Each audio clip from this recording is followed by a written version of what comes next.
Nous sommes de retour avec nos invités Sogoyou Kegewe, ancien diplomate et journaliste, le Magloire Kemayo, journaliste et écrivain, Junior Laris, écrivain. On parlait de la Guinée-Conakry et de Mamadi Doumbouya qui est désormais dans la peau de chef d'État. Et c'est le doyen qui avait la parole. Vous étiez en train de faire une démonstration. Vous pouvez la démonstration, ce n'est pas une démonstration. On n'est pas en mathématiques. Voilà. Donc, mais ce que je disais, que les biens qu'on attribue à certains membres proches de l'entourage de Condé, si c'est vrai, ce qu'on dit que le Premier ministre avait, ce que le ministre de la Défense avait, bon, si c'est vrai, je crois que ces pillages à eux seuls peuvent expliquer un coup d'État. Et si Doumbouya se prend sur lui de moraliser un peu, on ne peut pas faire zéro vol, hein, c'est pas possible, de moraliser un peu, que les vols restent à dimension humaine. Mais là, ce n'est pas à dimension humaine, c'est des dimensions astronomiques. Donc moi, je crois que si Mamadou Doumbouya peut ramener l'ordre, même si je ne suis pas pour le coup d'État militaire, même si je ne suis pas pour le fait qu'on ait tué de pauvres petits soldats à la présidence, il est là. S'il peut faire bien, Rawlings a sauvé le Ghana. Aujourd'hui, tout le monde dit du bien du Ghana, de la démocratie sociale. Nous sommes là, ici, on était tous des adultes, on a vu ce que Rawlings a fait. Il a fusillé à la chaîne d'anciens présidents. Mais Doumbouya n'a pas fait ça. Comme disait mon jeune frère, on fait maintenant des coups d'État propres, pas de sang. Donc, il a fait un coup d'État aseptisé, sauf ce qui s'est passé à la présidence. C'est une bonne chose. Mais qu'il refuse de mettre des gens de Condé de l'ancien régime, commet aussi une erreur de départ. C'est-à-dire qu'il ne faut pas exclure. Tous les ministres de Condé n'étaient pas mauvais. Tous n'étaient pas pour son troisième mandat. Parce que si en Afrique, en cas de changement... C'est peut-être à cause de ça on parle d'anciens barons. Non, c'est quoi le titre baron là? Laissez-moi ça. Si en cas de changement dans nos pays africains, tous les ministres sont mis dans le même sac, dans la même poubelle et jetés, il vous sera difficile désormais d'avoir des ministres sérieux, honnêtes et travailleurs autour de nos chefs d'État. Parce qu'ils se disent, mais quoi que je fasse, si le président n'est pas là un jour, on ne va pas me rater. Donc je vais faire comme les autres. Je vais beaucoup voler, je vais mentir, je vais flatter le président, lui raconter ce qui ne se passe pas. Mais moi, je lui dis que ça se passe. Ce qui n'est pas bon, je lui dis que c'est bon. On s'en fout, pourvu qu'il tienne là-bas. Non. Il faudrait qu'à chaque fois qu'on se dit... Et puis non seulement ils travaillent bien, mais il y a des gens qui ont de réelles capacités intellectuelles. Condé n'a pas nommé des idiots. S'ils peuvent contribuer, si c'est eux qui disent « Ah, tu as renversé notre régime, nous, par fidélité à Condé, on ne vient pas », ok. Mais les exclure. Mais les exclure est la première erreur qu'il est en train de commettre. La junte entend élaborer également une nouvelle constitution et la soumettre à un référendum. On l'a suivi tout à l'heure dans le reportage de Carole. Oui, attendons maintenant de voir combien de temps ça prendra. J'espère que ça ne prendra pas une année entière à consulter tout le monde, puis à faire le tri dans les différentes propositions qui étaient émises. Si vous me permettez, je voudrais revenir sur deux aspects qui ont été évoqués précédemment et que nous n'avons pas complètement développés. D'abord sur la démission des intellectuels. Je pense que nous sommes dans un cycle aujourd'hui de la vie politique nationale et internationale néolibéral, et quand je dis néolibéral, c'est pour montrer tout le côté cruel de ce libéralisme que nous avons aujourd'hui. C'est qu'il n'est plus humain. L'homme n'est plus au cœur des préoccupations, et votre réflexion peut être bonne, vous pouvez être un intellectuel brillant. Cela ne changera rien au rouleau compresseur néolibéral qui se met en place aujourd'hui. Et l'Afrique est victime de cela aujourd'hui. Les décisions ne se prennent pas uniquement dans nos pays, ils se prennent également dans les banques qui prêtent de l'argent. Le FMI, la Banque mondiale, elles se prennent également dans des institutions comme l'Union européenne. Prenez juste le cas de la Côte d'Ivoire, par exemple, où, après le résultat de l'élection, les comptes du gouvernement ont été bloqués. C'est-à-dire que le président en activité à l'époque ne pouvait plus payer les salaires. De 2010. En 2010-2011. Donc, il ne pouvait plus payer les salaires, il ne pouvait plus respecter aucun engagement pris. C'est quand même quelque chose de très important, la souveraineté d'un pays. Et donc, sur ce plan-là, il avait perdu sa souveraineté. Et ce n'est pas un cas isolé. Donc, avant de parler de la défaite des intellectuels, voyons le contexte dans lequel on est aujourd'hui. C'est un contexte très violent, néolibéral, et dans lequel, en plus du pouvoir néolibéral des économistes et des banquiers, on a également la puissance militaire et tout le rouleau compresseur de la diplomatie internationale. Si vous n'êtes pas dans les clous de la politique internationale, vous êtes écrasé. Et ça, c'est pas que les politiciens, ce sont les intellectuels également. Les foules qui pouvaient les écouter sont aujourd'hui dans une position qui ne leur permet plus de descendre dans la rue et de manifester parce que les préoccupations du quotidien sont tellement écrasantes que le discours politique que vous tiendrez, le discours idéologique que vous tiendrez n'auront pas de prise sur les foules qui ont d'autres préoccupations beaucoup plus prenantes que celles dont vous leur parlez. Elles ne réfléchissent pas à ce qui va se passer dans 3 mois, dans 5 ans ou dans 15 ans. Ils sont en train d'essayer de régler une équation qui est celle de s'occuper de la famille le soir, de lui trouver à manger, de payer un loyer et puis de soigner ceux qui sont malades. Donc c'est pour ça qu'aujourd'hui, les intellectuels n'ont plus autant de prise qu'ils en ont eu au moment des indépendances ou même un peu plus tard dans les années 80, avant tous les programmes d'ajustement structurel et le consensus de Washington qui domine aujourd'hui dans les relations politiques. Une fois que j'ai dit ça, je voudrais également revenir sur les enjeux pour le colonel Mamadi Doumbouya. C'est que, au-delà du fait qu'il a besoin de fédérer, il faut dire qu'il y a eu des précédents. Vous prenez le Burkina Faso, quand Blaise Compaoré est tombé, ceux qui ont travaillé avec lui ont été écartés de la gestion du pouvoir. Certains sont même allés en prison. Et cela n'a choqué personne.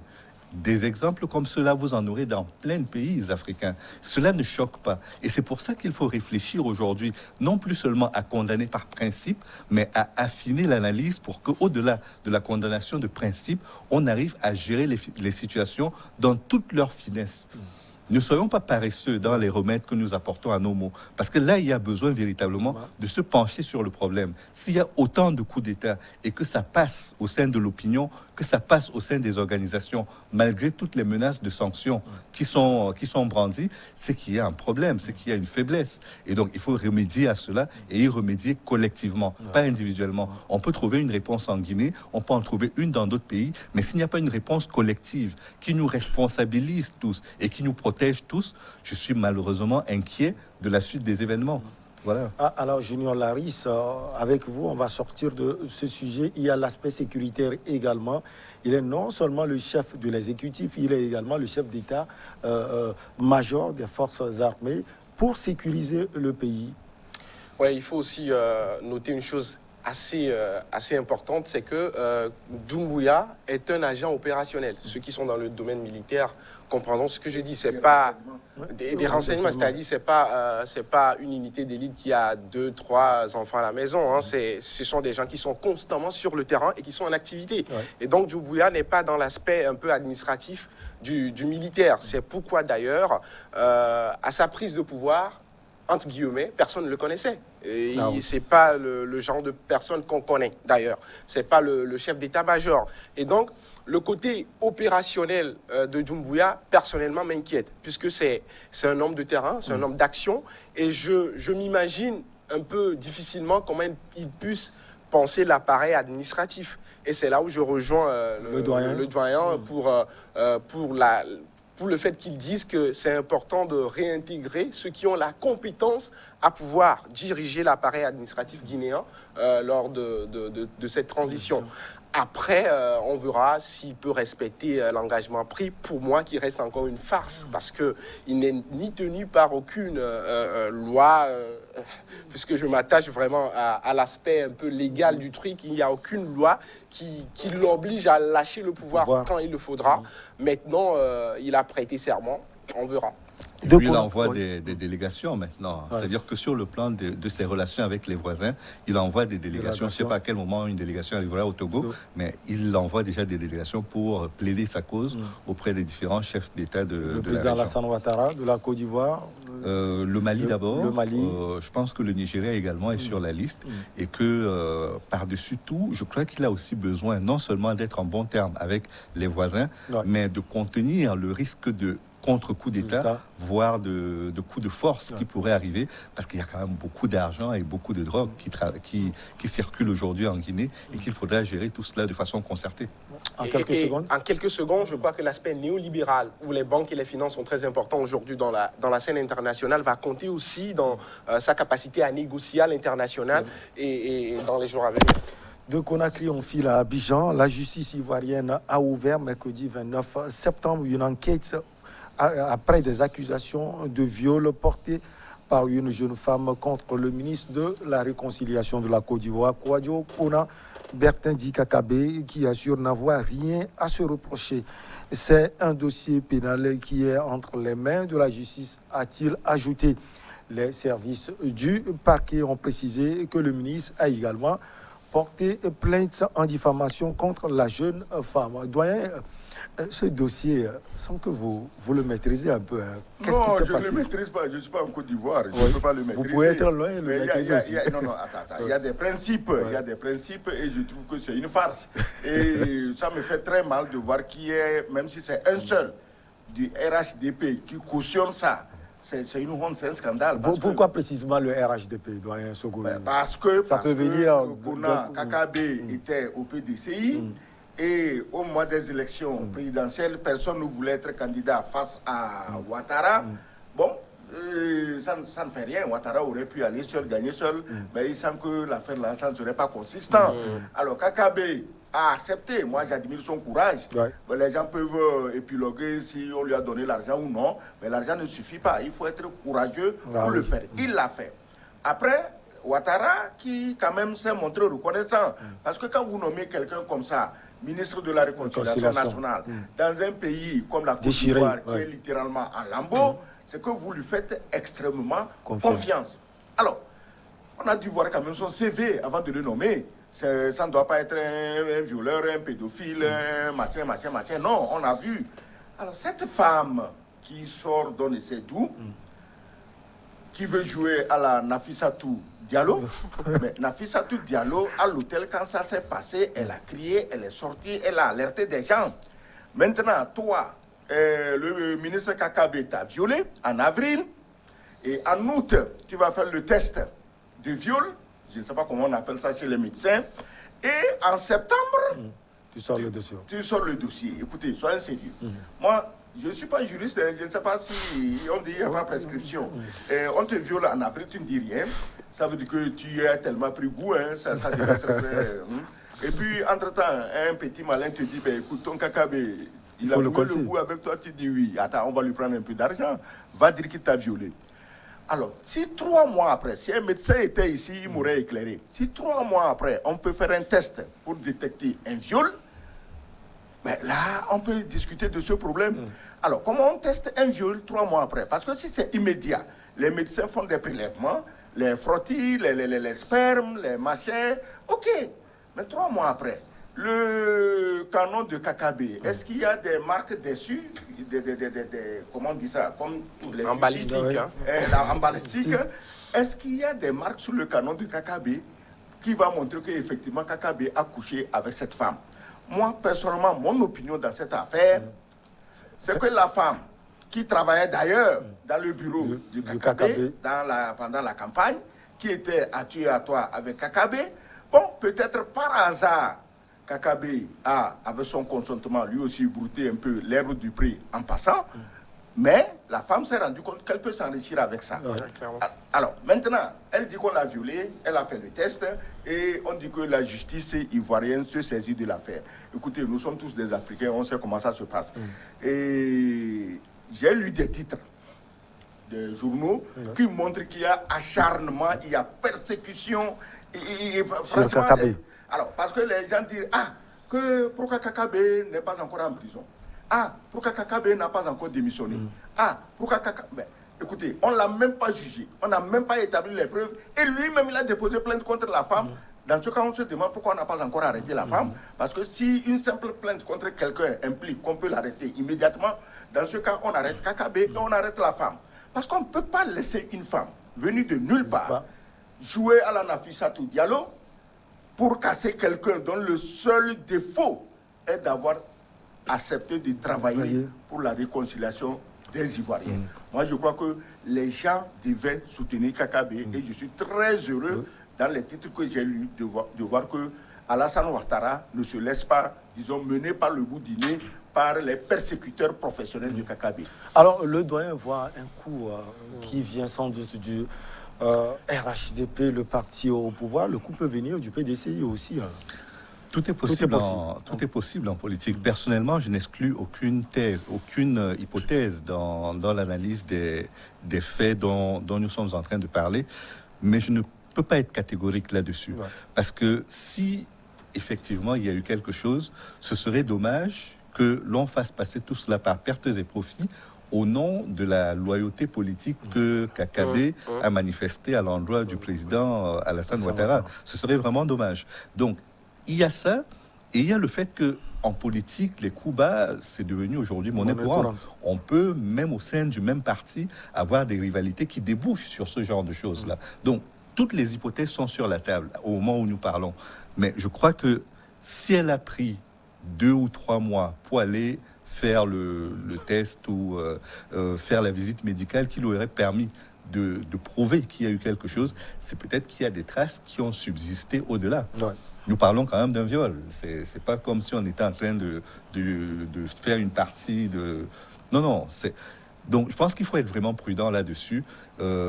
Espérer que la présomption d'innocence finisse par profiter à Kakabe, mais faire le travail de justice, parce que vous avez vu avec les phénomènes MeToo et Balance ton port, que ce n'était pas uniquement avec de bonnes intentions que tout cela se passait. C'est-à-dire, il arrivait qu'il y ait des mensonges, il arrivait qu'il y ait des faits avérés, mais on ne peut pas, parce qu'il s'agit quand même d'une affaire de mœurs, concernant un dirigeant politique qui doit avoir un devoir de moralité et d'exemplarité très fort, on ne peut pas balancer tout cela par pertes et profits. Moi, je serais vraiment déçu si les faits étaient avérés et que finalement, par principe politique, par principe de renvoi d'ascenseur politique, on ne condamnait pas Kakabe. Donc, une fois que j'ai dit ça, j'espère que la justice fera son travail et qu'elle le fera sans aucune pression politique. Alors, Junior, sous les deux prismes, comment la justice va pouvoir faire son travail? On l'a dit, la femme a saisi la justice, Kakabe également. Le problème avec ce genre d'affaires pour la justice, c'est que c'est une personnalité publique. Et donc, le traitement qui va être fait va être... il y a une incidence du fait que la personne soit une personnalité publique dans le traitement de l'affaire. Les médias vont s'en saisir, on va suivre l'affaire jusqu'au bout. Ça peut déboucher aussi sur une démission à forçat, entre guillemets, comme on l'avait dit. Et donc, pour moi, je pense qu'il faut prendre cette situation avec des pincettes.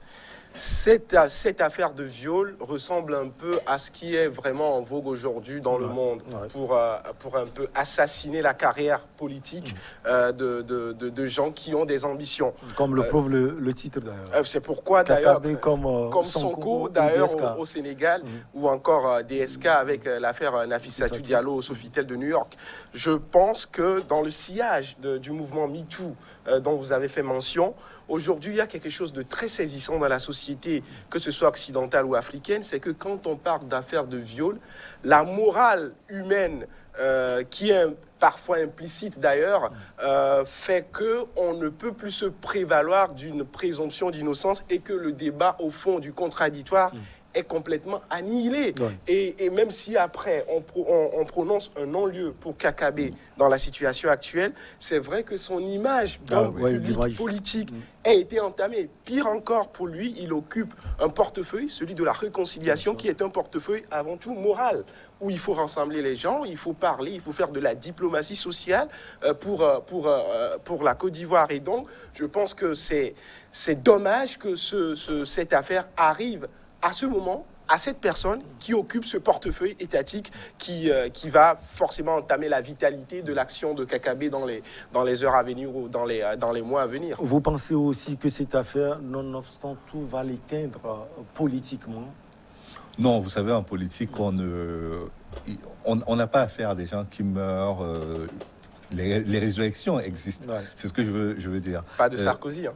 Mais on a vu celle d'Alain Juppé, par exemple. On a vu celle également de l'ancien Laurent Fabius, avec l'affaire du sang contaminé. Tout le monde avait l'impression qu'il ne rebondirait plus jamais. Il a réussi à rebondir. Donc, je ne sais pas comment tout cela se terminera.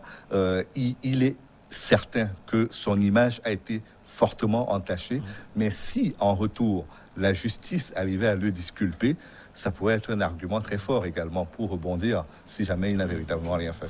Alors, la justice va faire son travail en Côte d'Ivoire et comment, doyen? Comme partout, hein. C'est-à-dire que la justice va essayer d'arrondir les angles, comme l'a souligné le jeune. Comme c'est une personnalité publique, on en tiendra compte. Mais moi, personnellement, je n'ai pas peur pour Kakabe.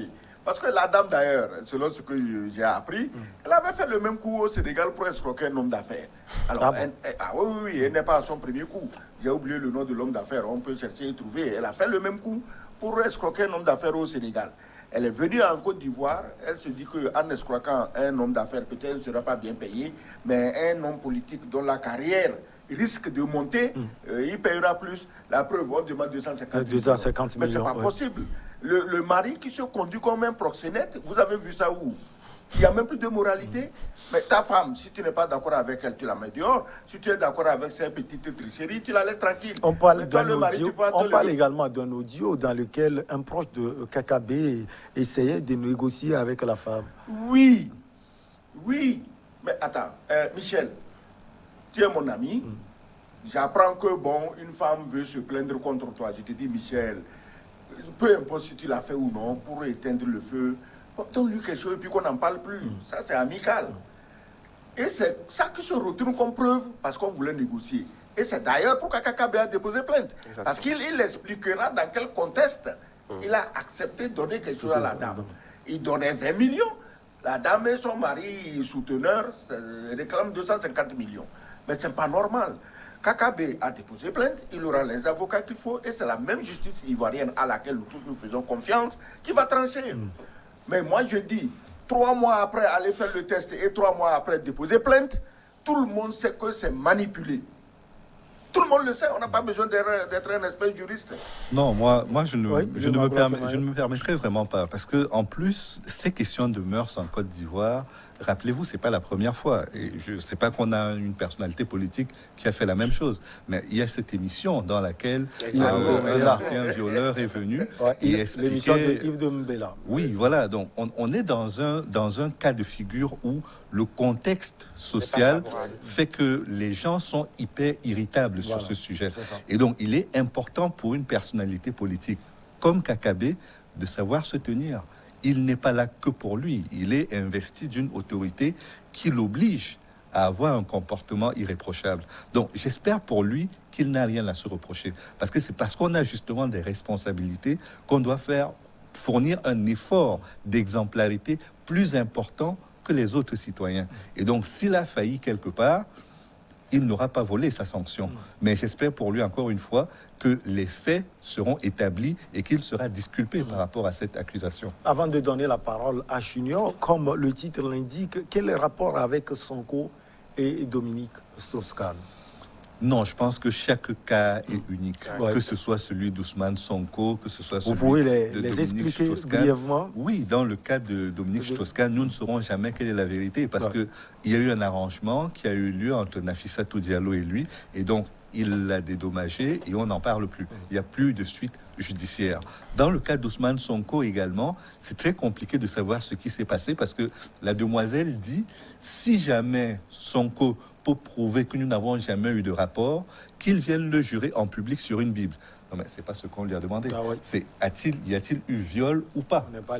Entre avoir une relation sexuelle et être auteur d'un viol, il y a quand même beaucoup de chemin, quoi. Donc, je crois que je crois que dans le cas d'Ousmane Sonko, on en est là. Et que même au niveau des avocats, aujourd'hui, on n'a encore rien arrêté. Et dans le cas de Kakabe, vu les précédents qui ont été rappelés, il y a quand même un soupçon de manipulation ou, à défaut de soupçon de manipulation, une volonté malsaine de soutirer de l'argent à un acteur politique. Donc, vu qu'on n'a pas d'éléments à proprement parler, nous n'étions pas là quand les faits se sont déroulés, on va laisser la justice faire son travail et quand elle rendra son verdict, on sera fixé. Julien, je pense que dans le cas spécifique du viol, c'est très compliqué de pouvoir analyser, de pouvoir faire de la projection parce que on n'est pas présent lorsque l'acte présumé, je reste dans la présomption, l'acte présumé s'est passé. Encore plus que j'aimerais rebondir sur l'aspect social du truc. Aujourd'hui, on est dans un mouvement, dans un monde néolibérale très féminisée. Et d'ailleurs, pour l'information, la Ligue ivoirienne des défenses des droits des femmes s'est saisie de l'affaire et donc a demandé que justice soit faite. Imaginez que le ministre soit disculpé. Il y a une sorte de victimisation a posteriori du jugement rendu. C'est ce qui fait que dans la manière même de concevoir l'accusation, l'acte d'accusation du viol, j'estime qu'il y a déjà dommage moral envers la personne publique pour lequel il y a cette accusation. Au grand jamais, Kakabe ne sera plus lavé de cette accusation. C'est ça, pour moi, le véritable problème. Si, je vais te donner un exemple assez bancal, si demain, Michel, présentateur de cette émission magnifique, est accusé de viol et après il est disculpé, je suis sûr qu'il pètera en audience parce que des ligues de défense des droits de femmes vont se saisir de l'affaire. Et on vit dans une société qui compatit un peu naturellement et de manière assez gentille à une sorte de victimisation, de pleurnicher de ces mouvements féminins dans le sillage, encore une fois, de MeToo. Et donc, pour moi, le drame, il est là. C'est une question sociale qu'il faut régler et vite, surtout dans nos sociétés africaines, parce que ce ne sont pas des questions qui, normalement, se jettent sur la place publique. Mais aujourd'hui, on sent qu'il y a une sorte de... C'est une vogue dans la société africaine de pouvoir porter plainte contre un homme, hélas, une personnalité publique, pour viol, et qu'on confonde l'acte sexuel au viol. Question sociale qu'il faut régler, comment les régler, doyen? Question sociale. Ouais. Dans l'accusation, d'abord, laisse-moi rebondir sur l'histoire de la Ligue ivoirienne des droits de femmes. Si elle dépose plainte parce qu'elle veut défendre une consoeur, c'est normal. Mais si elle dépose... Elle avait réagi dans l'affaire de Yves Mbela également. Également, c'est ce sont des mouvements... à parler d'irritation de la société. Si la Ligue dépose plainte parce qu'elle cherche la justice, nous sommes tous d'accord. Mais si elle dépose plainte avec des a priori, des partis pris... Exactement, qu'il y a des a priori. Et c'est le sentiment après, s'il y a disculpation de l'accusé qui cause vraiment le problème. Et des a priori, donc, elle n'est pas dans son rôle. Parce qu'elle se laisse, elle aussi, manipuler politiquement. Maintenant, vous parliez de quoi social? Oui, comment régler ces problèmes? Ces problèmes, ce cas particulier ou en général? En général. Parce que, oui, en général, il faut trouver une solution. Parce que si, rétroactivement, on peut violer une femme, mais Michel, il y a peut-être une dizaine qui va te tomber dessus avant demain matin. Ah oui, rétroactivement. Ah, il y a 5 ans, non, ce n'est pas la même chose. C'est-à-dire qu'ici, la Ligue, par exemple, de défense des droits des femmes, elle est dans son rôle.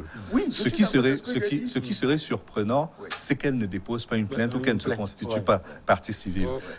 Elle n'ira pas défendre Kakabe. C'est ça qui surprendrait tout le monde. Non. On est dans un cas où une femme se plaint d'avoir été victime d'abus de la part d'un homme. La Ligue est là pour défendre les femmes dans cette situation-là. C'est normal qu'elle s'en saisisse et qu'elle le fasse parce que c'est la mission qu'elle s'est fixée. C'est ainsi qu'elle a défini son cahier de charges et c'est naturellement qu'elle le fait. Maintenant, sur le plan social, est-ce qu'on peut régler la question de façon définitive? Ça pose aussi la question de la confiance dans la justice. Est-ce que nous faisons suffisamment confiance à nos juges, à nos magistrats, dans les affaires qu'ils jugent et dans le jugement qu'ils rendent? Ça, c'est très important parce que la Ligue et la victime resteront convaincus qu'elles ont raison. Kakabe, s'il est disculpé, dira « Je suis dans mon bon droit, on m'a accusé de quelque chose, j'ai été lavé par la justice, je n'ai plus rien à me reprocher, on ferme la parenthèse. » Mais si on n'a pas confiance dans la justice pour se dire que l'affaire a été jugée en première instance, il y a eu un appel, il y a eu un autre appel, et malgré tout ce parcours judiciaire, on a dit la justice, le droit, et la personne qui était dans son droit a été confortée, on aura un problème dans la société. Donc c'est important de le régler, mais on ne peut pas régler cela en oubliant le fait que les juges eux-mêmes sont aujourd'hui dans une crise de confiance qui fait que quand ils se prononcent, les gens n'ont pas l'impression que tout le droit a été dit. Et ça, c'est un problème. C'est bon. Vous avez terminé le raisonnement. On passe à Lomé. À Lomé? Oui, on quitte Abidjan pour Lomé. Bon, en conclusion d'Abidjan, comme il l'a dit, les juges, ça pose problème. Mais qu'est-ce que vous voulez? On ne va pas faire revenir le roi Salomon pour rendre une justice équitable. On sera jugé par les hommes avec leurs défauts et leurs qualités.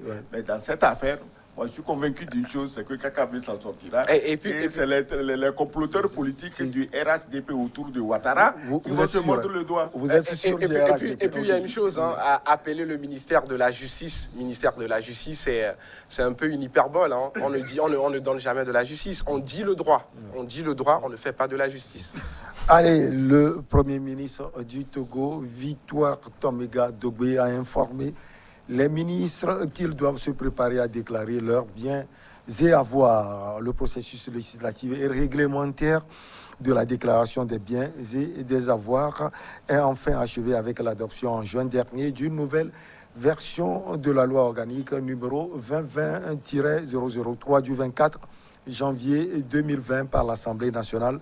Ce texte va donc s'appliquer en premier aux membres du gouvernement togolais. Et c'est une bonne nouvelle, Junior Laris, de commencer par les ministres.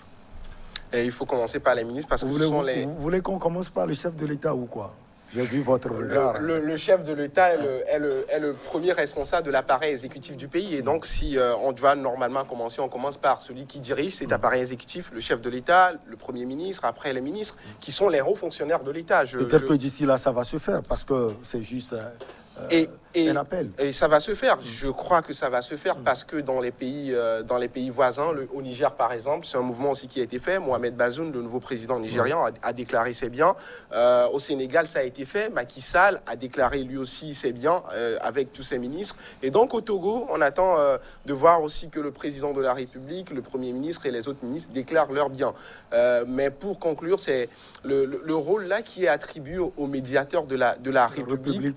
Éclipse un peu le premier rôle du médiateur de la République qui est l'interface principale entre le pouvoir public et la population. Et donc, il faut rester dans la juste mesure et informer les gens sur l'importance aussi de ce premier rôle qui est le rôle d'interface que joue le rôle de médiateur de la République et ne pas seulement s'attarder sur la déclaration des biens qui pour moi fait partie du processus de moralisation de la vie publique dans lequel s'est engagé les gouvernements africains. Le gouvernement togolais n'est pas un exemple, n'est pas le premier exemple. Les gouvernements africains le font et donc je pense que c'est une bonne chose de pouvoir déjà acter ce processus-là.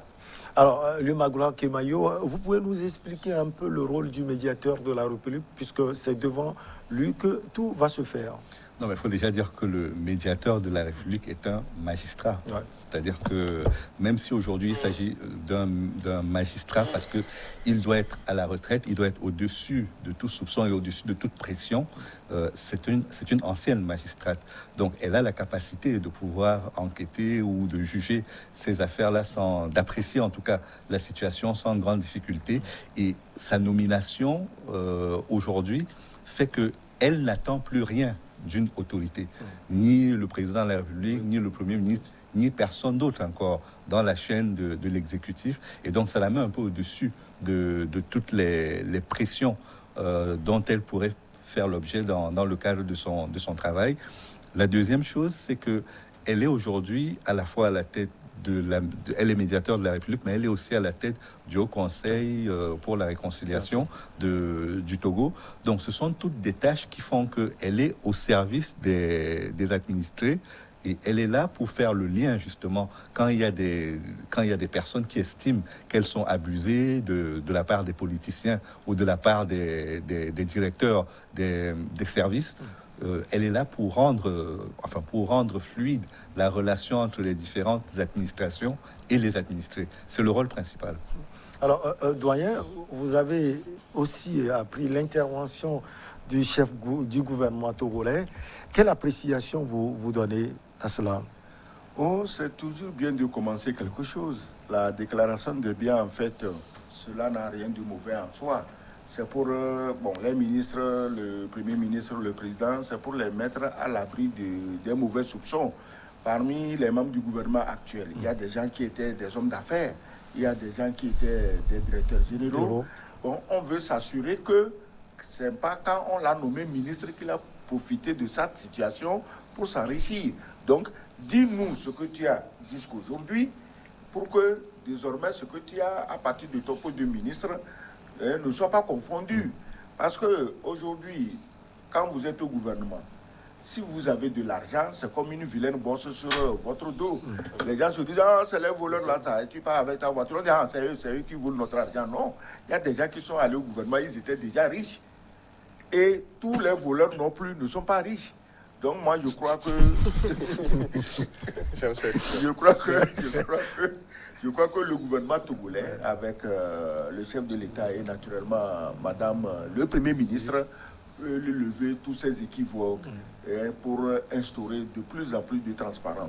Mais il faut reconnaître que dans un début, ça ne sera pas facile. Parce que les gens se diront, ben, si je déclare tous mes biens, finalement... Bon, ou bien, bon, les gens peuvent même faire des déclarations préventives. Je n'ai pas une villa à la cité Millennium, mais j'ai dit que j'en ai une en attendant que je vole pour la construire. Parce que le jour où je vais la construire, on dira, ah, il avait déclaré une villa là-bas. Ouais. Donc moi, je crois qu'au-delà des déclarations de biens, le gouvernement, s'il veut continuer sa lutte, que nous applaudissons tous contre la corruption, il faudrait prendre peut-être d'autres mesures. Les juristes ou les choses diront des mesures à côté pour s'assurer vraiment que même si quelqu'un vole, il vole un peu, quoi. Ça dit qu'il ne faut pas tout ramasser. Hein, non, on ne peut pas tolérer. On peut pas tolérer. Non, je ne dis pas que je tolère. Je ne dis pas que je tolère. Nous savons que le vol zéro n'existe pas. Voilà, il y aura probablement, mais on ne peut pas tolérer. On ne peut pas théoriser le fait que les gens vont voler, mais ce n'est pas grave. Et puis en Afrique, quand on te nomme ministre, mon ami, ce n'est pas pour toi seul. Donc ta famille est sur ton dos, le quartier est sur le dos, le village est sur le dos, le canton, la préfecture. Et pour finir, puisque tu es ministre de la République et non de ta préfecture, tu as tout le monde sur le dos. Donc, bon, la tentation, je ne dis pas que c'est excusable, mais la tentation, quand tu veux quand même donner un coup de main à tout ce monde, la tentation de grignoter un peu sur les frais d'achat du papier, bon, ça peut arriver, quoi. La démonstration est faite par le doyen Junior Laris. Cette déclaration des biens et avoirs peut cacher aussi quelque chose. Oui, elle peut aussi entraîner la tentation à faire des montages financiers. C'est ce qu'a expliqué brillamment le doyen, c'est-à-dire faire des déclarations préventives, essayer de dissimuler un peu partout les comptes qu'on a. Ne pas aussi oublier que le Togo fait partie des pays qui ont été classés comme ayant une transparence budgétaire les plus claires au monde. Et donc, je pense qu'ils sont dans la lancée de cette administration, de cette gouvernance économique, de pouvoir mettre en place une déclaration des biens. Maintenant, est-ce qu'il faut créer des tribunaux spéciaux financiers pour pouvoir enquêter sur ce genre d'enrichissement illicite qui se ferait par des fonctionnaires, des hauts fonctionnaires de l'État?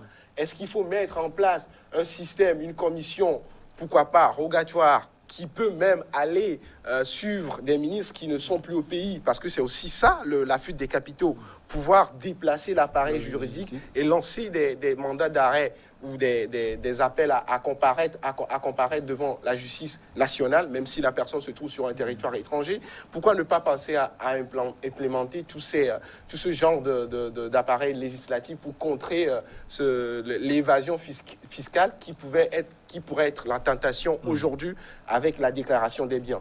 Parce que si moi, je me suis enrichi illicitement et que je ne veux pas que les administrés le découvrent, il suffit que je t'enrichis aussi à ton tour pour que je sois lavé de tout soupçon. Donc, encore une fois, ça reste à essayer, mais le début est déjà une bonne chose. Le Magloire Kemayo, bon, je vais poser ma question, mais je sens que vous voulez réagir. Oui, je veux réagir parce que je crois que c'est une bonne chose pour un gouvernement de donner des signes de bonne gouvernance. C'est très important parce que le Togo ne fait pas partie des pays dont les dirigeants ont été classés, ont été salis dans les histoires de biens mal acquis en France ou n'importe où ailleurs dans le monde. C'est très important de le faire parce que ce qui est en train de se mettre en place actuellement est valable pour le Togo, mais c'est également valable pour l'extérieur. C'est-à-dire, si vous avez des biens au Togo ou à l'extérieur du Togo, vous devez les déclarer. Et donc, c'est important après avoir fait la réforme qui a permis la fusion de la douane et des impôts, on est dans une deuxième phase qui est qu'on doit trouver l'argent là où il est, quoi. C'est-à-dire, s'il y a des dirigeants aujourd'hui qui ont de l'argent et qui doivent payer des impôts ou des taxes sur ces avoirs-là, il faudrait qu'ils le fassent. on pressurise déjà suffisamment le bas peuple pour que ceux qui sont au sommet aussi rendent des comptes. Et c'est pour ça que c'est intéressant. Parce que quand vous regardez le prix de l'essence qui a augmenté, quand vous voyez le prix du péage qui a augmenté, si en retour, vous ne montrez pas que vous avez la même exigence vis-à-vis de ceux qui ont et qui sont au pouvoir, cela ne sera pas compréhensible pour les gens. Les efforts seront faits d'un seul côté et ne seront pas bien faits. Parce que les gens estimeront toujours qu'il y a un déséquilibre dans les devoirs à remplir et qu'ils profitent toujours aux plus faibles et non aux plus puissants. Donc c'est en cela que j'estime que c'est quelque chose de très important d'arriver aujourd'hui à montrer que pour la population, les efforts qui sont demandés au peuple, mais ils sont également demandés aux dirigeants qui doivent se montrer exemplaires. Et si on élargit cela aux partenaires du Togo, c'est également un bon signe parce que ça montre que on veut être exemplaire, on veut gouverner non pas par la répression seulement, mais par l'exemplarité également. On sanctionne ceux qui ne le font pas, mais on montre également que une fois qu'on a eu l'argent public, on l'a géré de manière irréprochable. Et s'il y en a qui ne l'ont pas fait, ils sont sanctionnés. C'est en ça que, de mon point de vue, c'est une démarche qui est très intéressante. Avant de retrouver le doyen, le mécanisme, comment il se fera, vous bourlinguez beaucoup comme le doyen. D'ailleurs, quand on voit l'expérience d'autres nations, comment cela se fait concrètement? Déjà, à la base, il y a la déclaration des revenus. C'est-à-dire que tout le monde doit normalement payer les impôts. Qu'on soit président de la République, ministre ou simple citoyen, tout le monde doit payer ses impôts. Après, quand on a des fonctions où on doit gérer les deniers publics, il faut faire la part des choses entre la caisse de l'État et sa propre caisse. C'est en ça que c'est important. Et dans tous les pays du monde, c'est ainsi qu'on procède. Généralement, ce qu'on fait, c'est qu'on fait cette enquête-là avant que vous soyez nommé. Vous avez remarqué qu'en France, par exemple, il y a des gens qui ont été nommés et finalement, on les a révoqués parce qu'on avait trouvé qu'ils n'avaient pas payé leurs impôts une année ou plusieurs années d'affilée et que ça ne pouvait pas être compatible avec la fonction à laquelle ils prétendaient. Donc, ils ont été démis de leur fonction. Donc, ici, la mesure n'a pas été prise avant la constitution du gouvernement, mais je pense qu'à l'avenir, c'est une démarche qui sera faite. Il y aura une enquête qui sera menée par rapport aux déclarations des uns et des autres pour savoir s'ils ont payé leurs impôts normalement, si les biens qu'ils déclarent effectivement sont à eux et qu'ils n'ont pas caché de l'argent dans un pays ou à l'intérieur du pays même en maquillant leur situation fiscale. Alors, doyen, après les ministres, vous pensez à d'autres personnalités qui vont devoir déclarer leurs biens? Non, mais si c'est d'abord, il s'agit des ministres en fonction ou bien des anciens ministres? Oui, c'est les ministres en fonction. Si c'est les ministres en fonction, bon, et il faudra, si j'ai dit, il faudra réfléchir à élargir un peu ou à améliorer la décision. Parce que le ministre en fonction qui vient d'arriver il y a 1 an ou 2 ans, en principe, il a fait quoi? Pas grand-chose, hein. Mais maintenant, si moi je suis ministre, je sais que je dois déclarer mes biens, mais je transfère mes biens dans le nom de mon épouse ou de mon fils. Ouais. Et on doit veiller à tout cela. Il faut veiller à tout cela. Maintenant, si la vendeuse de Ayoumonlou du quartier, qui est ma soeur, se retrouve le lendemain avec 2 ou 3 immeubles de 8 à 7 étages, ça veut dire qu'il y a quelque chose. La vendeuse à Ayoumonlou aussi nous dise où est-ce qu'elle a pris l'argent pour faire ça. Donc je dis, il faut améliorer. La décision en elle-même est la bienvenue. On ne peut l'améliorer que si le peuple la soutient. Donc il faut soutenir la décision du gouvernement et que le gouvernement veille à améliorer pour regarder tous les aspects du problème. Parce qu'en matière d'argent, c'est difficile qu'on te prenne là où tu le voles. Non, je crois que par-dessus tout, ce qu'il faut, c'est que ce ne soit pas juste déclaratif. Il faut qu'il y ait la possibilité pour l'État de vérifier la véracité des déclarations. Parce que si vous déclarez et qu'on s'en tient juste à la déclaration, chacun peut faire comme il veut, y compris sur le plan fantaisiste, aller dire que j'ai 10 villas alors qu'il n'en a aucune en prévention pour monter cela. Donc je pense qu'il faut que... Il y a d'ailleurs un recrutement, je pense, d'agents qui a été effectué par l'OTR pour veiller à tout cela. Peut-être que ça servira également à toutes ces enquêtes-là pour faire le tri entre le bon grain et l'ivraie. Merci beaucoup à vous, Louis Magloire Kemayo, vous êtes journaliste et écrivain. Merci également au doyen Sogoyou Kegewe, ancien diplomate et journaliste. Nous disons merci infini aussi au jeune journaliste Junior Laris qui a fait des démonstrations.